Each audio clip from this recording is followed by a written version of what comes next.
Ferrari's highly anticipated Bahrain upgrade package has finally been revealed, and it's turning heads across the paddock. After weeks of speculation and hints from within the team, we now have a solid understanding of the significant changes made to the SF25. These changes are not just cosmetic or minor tweaks, they represent a major shift in how Ferrari is approaching the 2025 Formula One season. With performance in mind and a clear goal to claw back time against rivals like Red Bull, McLaren and Mercedes, Ferrari's upgrade package is loaded with potential.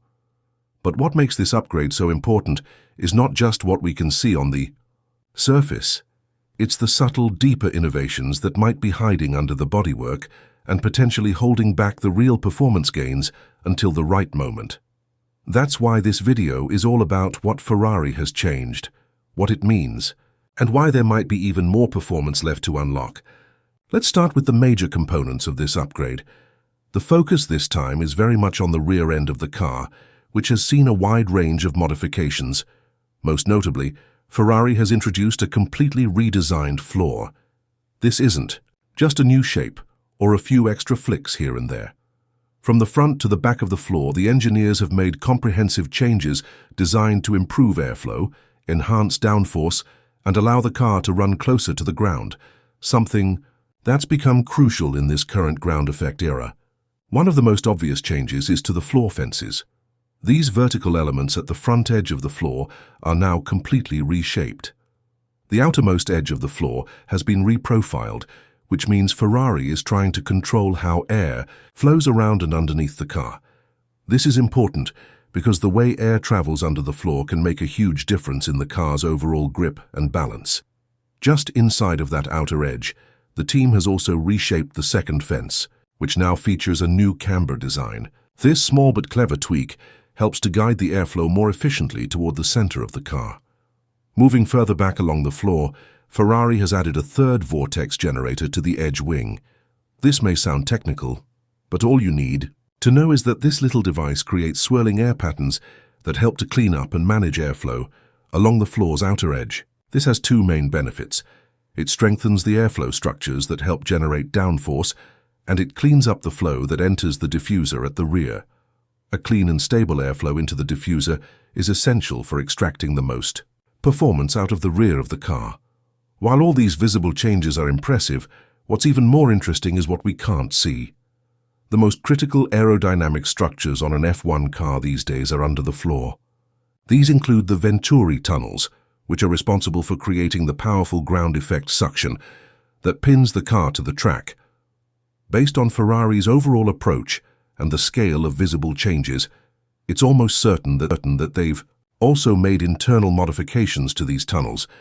We won't get a look at those unless the car is lifted by a crane or suffers a major crash, like we saw with Red Bull and Mercedes a couple of seasons ago in Monaco. But make no mistake, there's a lot of hidden performance down there. At the very rear of the car, the upgrades continue with a new diffuser design. On the surface, the diffuser might look similar to the old version, but Ferrari has confirmed they've reworked the diffuser kick and the overall expansion shape.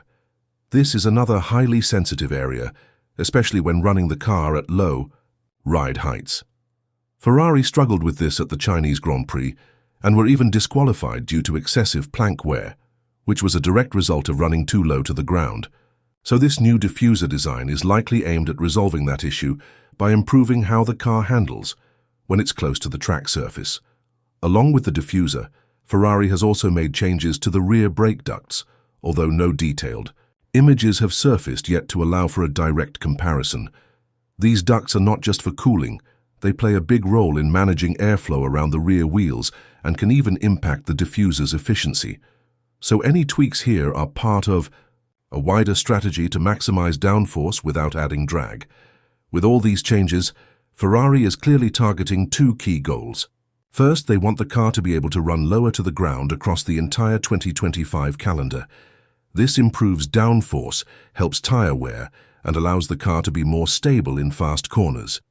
Second, they want to improve the handling and balance throughout all phases of a corner, entry, mid-corner, and exit. This means giving the drivers more confidence and control, which can lead to better lap times, even if the car isn't outright the fastest on the straight. Now, How is Ferrari going about testing these upgrades? For the Bahrain Grand Prix, Charles Leclerc handed over his FP1 session to a rookie driver, which means all the initial testing duties fell to Lewis Hamilton. That's no small responsibility, but Hamilton's experience and feedback are exactly what Ferrari needs to understand whether these upgrades are working. During FP1, the team likely ran back-to-back comparisons between the new and old floor specs, carefully analyzing data and driver comments. This kind of controlled testing helps them determine if the new parts are delivering the performance gains expected. In FP2, Charles Leclerc finally got his hands on the new package. This session would be all about gathering data, testing balance, and seeing if both drivers feel the same improvements. If both Hamilton and Leclerc are happy with the handling, we can expect the team to lock in the upgrade for the rest of the weekend and push forward with it for the rest of the season. But if there are any issues, they might need to roll back some parts or try different configurations. It's a crucial moment for Ferrari, and the results from this weekend could shape their entire approach to the 2025 campaign. There's a lot riding on this. If the upgrades work, Ferrari could leap from being the fourth fastest team to the second fastest behind McLaren. That would put them right in the fight for podiums and potentially even race wins. But if the upgrades fail to deliver, the team might need to face a hard truth. In that case, it could be time to stop developing the SF25 altogether and start focusing on 2026. Why 2026? Because that's when we'll see huge regulation changes in Formula One, especially in the power unit department. There's already talk that the FIA and engine manufacturers are meeting in Bahrain to discuss potential shifts in how energy is split between combustion and electrical power. Right now, it's a 50-50 balance, but many teams are pushing for something closer to 60-40 or even 70-30 in favor of combustion. This would have massive effects on engine design and car packaging.